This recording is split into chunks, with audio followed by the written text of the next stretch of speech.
Hello students, आज हम लोग देख रहे थे कक्षा जो तुम 9वीं का रिवीजन देख रहे हैं।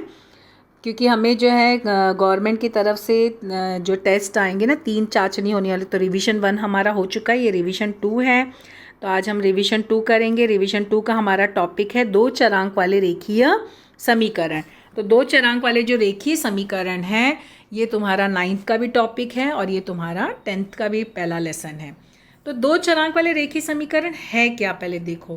तो 2 चरांक वाले रेखीय समीकरण क्या है? जिस समीकरण में 2 चरांक का उपयोग किया जाता है और चरांक वाले प्रत्येक पद का घात 1 होता है, तो समीकरण को 2 चरांक वाला रेखीय समीकरण कहते हैं।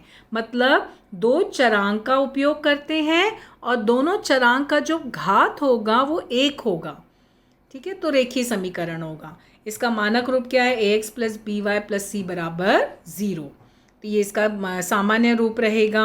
और जहाँ पर ए बी सी जो है वास्तविक संख्याएं होंगी, वास्तविक संख्या यानी परिमेय अपरिमेय दोनों का मिश्रण होगा, परिमेय और अपरिमेय दोनों जोड़कर। तो ए और बी जो है वो एक समय में लेकिन शून्य नहीं होंगे। देखो, वास्तविक संख्या मतलब परिमेय अपरिमेय संख्याओं का संग समुच्चय वास्तविक संख्या कहलाता है। तो यानी उसमें 0 भी हो सकता है, प्लस भी हो सकता है, माइनस भी हो सकता है, बट्टे की संख्या भी हो सकती हैं, करनी की संख्या भी हो सकती हैं। ठीक है, लेकिन ए और बी 0 नहीं होगा। ठीक है, ए और बी अगर 0 हो गया तो फिर क्या हो गया? हमारा चरांक ही कोई ना कोई एक चरांक हट जाएगा। तो कोई एक भी चरांक हट गया तो 2 चरांक नहीं रहा, तो फिर वो 2 चरांक वाला रेखीय समीकरण नहीं रहेगा। फिर उसके बाद हम लोग देखो समीकरण हल करने का तरीका पढ़े थे। तो जैसे यहाँ पे तुमको समीकरण दिया 3x प्लस वाई बराबर 5, 2x प्लस 3y बराबर 1। तो इसको निरसन करने की पद्धति हमने देखा था। तो हमने इसको कैसे हल किए थे कि मतलब हम लोग इस तरह से करेंगे कि ताकि जो है कोई भी एक चरांक जो होगा वो हमारा समान हो जाए। तो जैसे यहाँ पे देखो 3x 2y है, यहाँ पे 3y, यहाँ पे सिर्फ y है। तो अगर हम इस y को इसके बराबर ले आएंगे और फिर सवाल को हल करेंगे तो हल कर सकते हैं। तो बराबर कैसे आएगा? हम समीकरण 1 को 3 से गुणा करेंगे तब जाके बराबर होगा। तो देखो 3 से गुणा किया तो 3x गुणे 3, 3 गुणे y, 5 गुणे 3। प्रत्येक पद को फिर गुणा करना, खाली y को नहीं। फिर यहाँ पे क्या हो गया? 9x प्लस 3y बराबर 15 हो गया। तो 2x प्लस 3y बराबर 1 हो गया। ये हो गया हमारा समीकरण जो है अगला समीकरण। तो अभी देखो हमारा समीकरण 2 और समीकरण 3। अब ये दोनों को हम क्या करेंगे? देखो यहाँ पे दोनों भी 3y हो गया और दोनों भी प्लस है।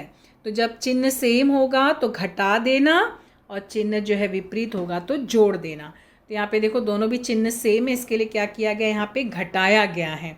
तो घटाने पर क्या होगा? चिन्ह बदल जाएगा। तो ये दोनों तो कट गए, बचा क्या? 9 में से 2 गया 7x, 15 में से 1 गया 14। तो यहाँ पे 14/7 कितना हुआ? 2। तो x का मान मिला 2।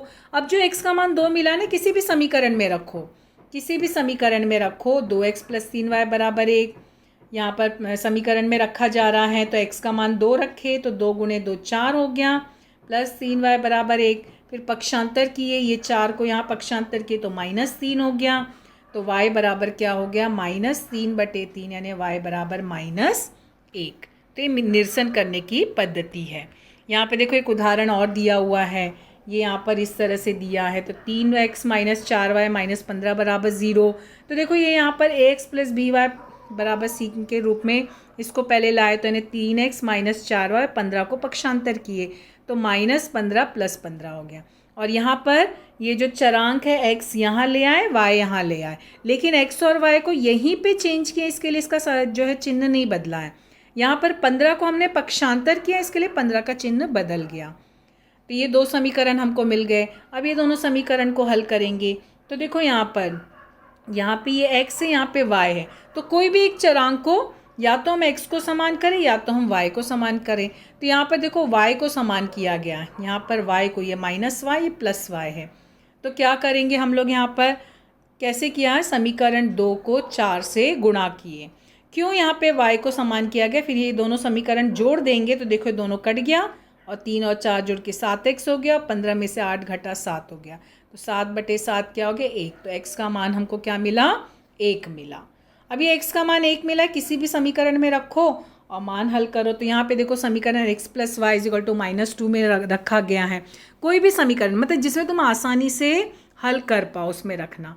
तो यहाँ पे मान 1 रखा गया, फिर 1 को पक्षांतर किया गया, तो पक्षांतर करने पर -2 -1 हो गए, फिर -2 -1 हो गया तो दोनों भी माइनस यानी जुड़ गए तो -3 हो गया। तो यहाँ पे ये समीकरण का हल हो गया। तो इस तरह से समीकरण को हल करने की, निरसन करने की पद्धति है। फिर कभी कभी ऐसा होता है कि तुम्हें शाब्दिक प्रश्न मिलेंगे, कथन मिलेगा, कथन से तुमको पहले समीकरण बनाना होगा। तो जब भी तुम्हें इस तरह के सवाल रहेंगे, शाब्दिक उदाहरण, तो हमें क्या क्या स्टेप्स करना है। पहला क्या करना, उदाहरण में दी गई जानकारी के आधार पर व्यंजक के लिए चरांक का उपयोग करो, कि मतलब हमको कौन सा चरांक लेना है पहले वो निश्चित करो। कभी कभी प्रश्न में दिया होता है कि तुम्हें XY चरांक ही लेना है या तुम्हें MY चरांक ही लेना है, तो वही चरांक लेना। जैसे X और Y बोला तो X और Y ही लेना, और अगर नहीं दिया है कोई चरांक तो तुम लोग कोई भी चरांक का उपयोग कर सकते हो। फिर उसके बाद क्या बोला है, चरांक का उपयोग कर कथन को गणितीय भाषा में लिखो।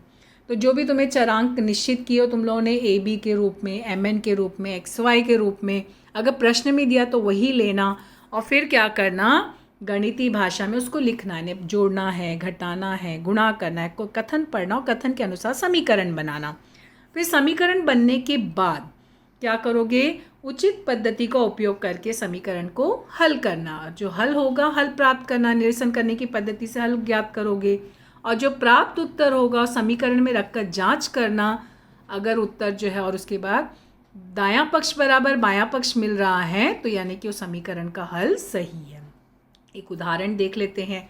देखो यहाँ पर उदाहरण क्या दिया है, दो संख्याओं का योगफल 36 है। पहली संख्या के 8 गुणे में से 9 घटाने पर दूसरी संख्या प्राप्त होती है। अब यहाँ पे सबसे पहले तो हमें क्या बोला था, चरांक निश्चित करना। तो यहाँ पे हमने चरांक निश्चित किया। तो देखो दो संख्या मतलब एक संख्या बड़ी होगी, एक संख्या छोटी होगी।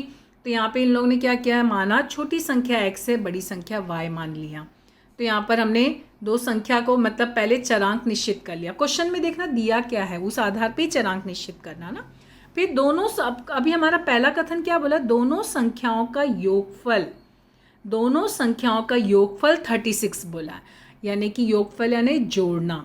अगर योगफल शब्द आया तो प्लस का यूज़ करना, और अगर मान लो अंतर बोला है तो माइनस, तो अब x - y = 36 लेना। लेकिन अभी हमें यहाँ पे प्रश्न में क्या बोला, योगफल, तो इसके लिए x + y = 36 लिखे। ये हमारा पहला समीकरण हो गया। फिर हमें क्या बोला है, छोटी संख्या का 8 गुना यानी 8x हुआ, और छोटी संख्या के 8 गुने से 9 कम, तो 8 गुने से 9 कम यानी 8x - 9 हो गया।